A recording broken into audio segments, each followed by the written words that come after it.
trusted healthcare choice for millions, real to real. Medicover Hospital, Secunderabad.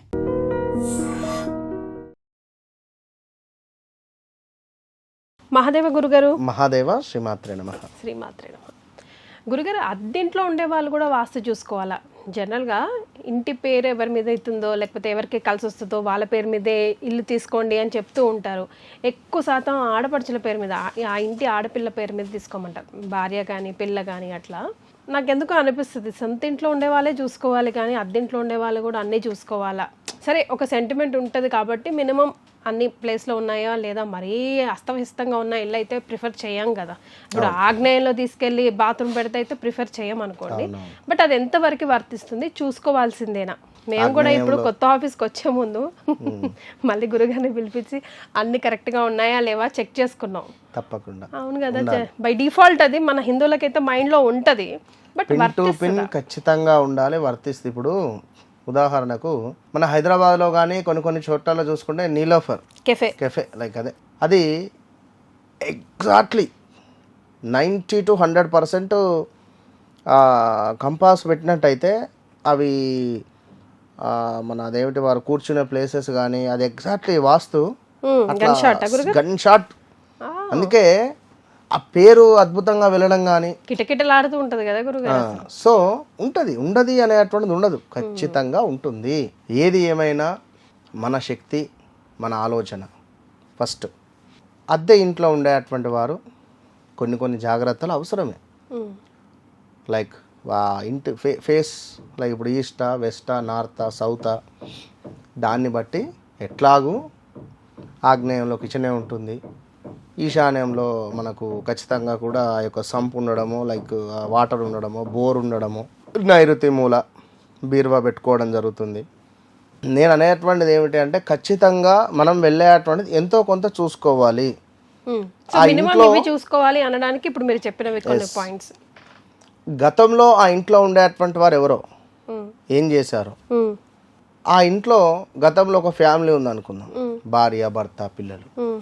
ఆ తల్లి పిల్లలను కొట్టడము లేదా ఆ తల్లి కొంత క్రూర స్వభావం కలిగినటువంటిదో చెప్తున్నా, అనను అట్లా ఎవరిని, అమ్మవారితో సమానం ఉదాహరణ చెప్తున్నా.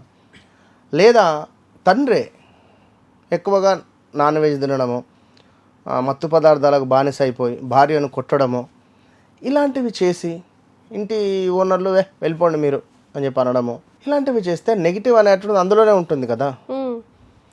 సో నెక్స్ట్ వచ్చే వాళ్ళకి అది ఎఫెక్ట్ ఉంటుంది. ఎందుకు ఖచ్చితంగా ఉంటుంది. సో దానికోసము మనం ఇంటికి వెళ్ళేటువంటి సందర్భం ముందు ఇల్లు శుభ్రంగా చేసుకొని కొంత గంగా నీటిని చల్లుకోవడము, పుణ్యాహవచనం చేసుకోవడము, శుద్ధి పుణ్యాహవచనం మనకు కొంత శుద్ధి చేసుకొని మనము వెళ్ళడము. ఇది లేదు అనుకునే తరుణంలో ఇల్లు అయితే శుభ్రపరుచుకుంటారు ఎట్లాగో. దాని తర్వాత ప్రతిరోజు ఈ పాయింట్స్ అయితే తెలుసుకోండి. ప్రతిరోజు కూడా ఒక 3-4 పాయింట్లు చెప్తే బాగా అర్థం చేసుకోండి. ప్రతిరోజు ఖచ్చితంగా ఇంటి ముందు శుభ్రపరచుకోవాలి, శుభ్రపరచుకొని ఒక ముగ్గు వేసుకోవాలి. దాని తర్వాత ఇంట్లో మనకు ఈశాన్యం మూల ఒక కలశాన్ని పెట్టుకోవాలి లేదా పూజా మందిరాన్ని పెట్టుకోవాలి. ఖచ్చితంగా సౌత్లోనే ఈశాన్యంలోనే పూజా మందిరం అనేటువంటిది నిర్మించుకొని 5 నుంచి 15 నిమిషాలు తప్పకుండా ప్రార్థన, అంటే భగవంతునికి సంబంధించినటువంటి నామాలు కానీ, శ్రీరామ రక్ష స్తోత్రం కానీ, ఓం నమ శివాయ మంత్రం కానివ్వండి, కొంత జపం అనేటువంటిది చేసుకోవాలి. ఇంట్లో చిరిగిపోయిన వస్త్రాలు, తుప్పు పట్టినటువంటి ఇనుము వస్తువులు, పగిలిపోయినటువంటి అద్దాలు కానీ, పగిలిపోయినటువంటి వస్తువులను కానీ ఉంచిన ఎడల నెగిటివ్ ఇంపాక్ట్ మనకు చుట్టుకునే ప్రమాదాలు ఉన్నవి. ప్రతి శనివారము ఖచ్చితంగా ఇంట్లో ప్రతి శనివారము ఇప్ప నూనెతోనే దీపారాధన పెట్టుకోవాలి, ఇప్ప నూనెతో దీపారాధన చేయాలి. ప్రతి అమావాస్యకు కూడా మనకు ఇంట్లో ఈశాన్యం, మనకు ఇంట్లో సింహద్వారం బయట ఒక చెమ్ములో నీటిని పెట్టాలి. చెమ్ములో నీటిని పెట్టి కుదిరితే దాని పక్కన ఒక దీపారాధన చేయాలి. ఇంతే. రాళ్ళ ఉప్పుతో ఇల్లును శుభ్రపరచుకోవడము, ఒక గాజు బౌల్లో రాళ్ళ ఉప్పును వేసి ఇవాళ ఒక ఈశాన్య మూల, రేపు నైరుతి మూల, తర్వాత మనకు ఇట్లా ఒక్కొక్క మూలలకు ఆ యొక్క రాళ్ళ ఉప్పును తిప్పుతూ వారం వారం మారుస్తూ ఉండాలి. ఈ విధంగా చేసుకోవడము, ఇంట్లో చక్కగా ధూపాన్ని వేసుకోవడాలు, ప్రశాంతంగా ఉండడాలు, ఏది చేసినా ఎన్ని చేసినా మన మనసు అనేటువంటిది ప్రశాంతంగా ఉండకుంటే ఇవన్నీ చేసేది వేస్ట్. మన మనస్సును మనం ఎంత ప్రశాంతంగా ఉంచుకొని చేస్తామో ఆ రిజల్ట్ అట్లా ఉంటుంది.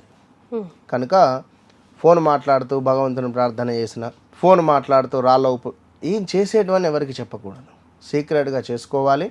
తప్పకుండా అద్భుతమైనటువంటి ఫలితము మనకు కనబడుతుంది. అయితే ఒకవేళ అంటే అనుకోకుండా రోటి చూల ఉండే ఇంట్లో వెళ్ళాం, కానీ మనకు లక్ ఏమిటి అంటే ఈశాన్యానికి రోటి చూల పడడము అద్భుతం. ఈశాన్యానికి రోటి చూల పడే ఇల్లు ఇన్న అది లక్కీ. ఇక కుబేర స్థానం ఈశాన్యం మూల కనుక ఇటు నుండి కానీ లైక్ ఎటు నుండో మనకు కనుక రోటి చూల ఉంది అంటే ఇక అది ఆ ఇంట్లో కుబేరుడు ఉన్నాడని అర్థం. డబ్బులు విపరీతంగా పుడతాయి. సో ఈ విధంగా ఉంటుంది. ఇక మిగిలినటువంటివి అంటే వారి వారి పరిస్థితులను బట్టి చూసుకోవాలి. కొంతమంది గణపతి విగ్రహం అది పెట్టుకుంటారు కదా గురుగారు, అట్లా ఉంటే అది నేను అనేది ఏమిటి, ఇంటికి పూర్తిగా పడితే అపోజిట్ మన ఇంటి మెయిన్ డోర్ మీద పడితే, నేను అనేది ఈ ఎండింగ్ ఈశాన్య మూల ఈ మధ్యలో పడితే గణపతి బొమ్మ విన్నారా అట్లా. ఎస్. సో అద్దెంట్లో ఉంటున్నాం కదా, మనకేం వాస్తు వర్తించదే అనుకోవడానికి లేదు. వాస్తు వర్తించడంతో పాటుగా మనం ఇప్పుడు తీసుకుంటున్న ఇంటికి అంతకుముందు ఎవరున్నారు ఆ ఇందులో, వాళ్ళ స్థితిగతులు ఏంటి, ఆ ప్రభావం కూడా పడుతుంది. కాబట్టి అన్ని క్లీన్ చేసుకొని పూజాది కార్యక్రమాలు రెగ్యులర్గా పాటిస్తే కనుక అట్లా ఏమైనా నెగిటివ్ ఇంపాక్ట్ ఉంటే కూడా పోతుంది అంటున్నారు. అంతే కదా గురుగారు? అంతే. Yes, thank you so much గురుగారు, ధన్యవాదాలు. And for more videos, please subscribe to iDream. Please subscribe to iDream. Please subscribe iDream. And please subscribe to iDream. For more videos, subscribe to iDream. please like, share and subscribe to the channel. Congratulations, iDream. Subscribe to iDream. Subscribe to iDream. So subscribe to iDream Media.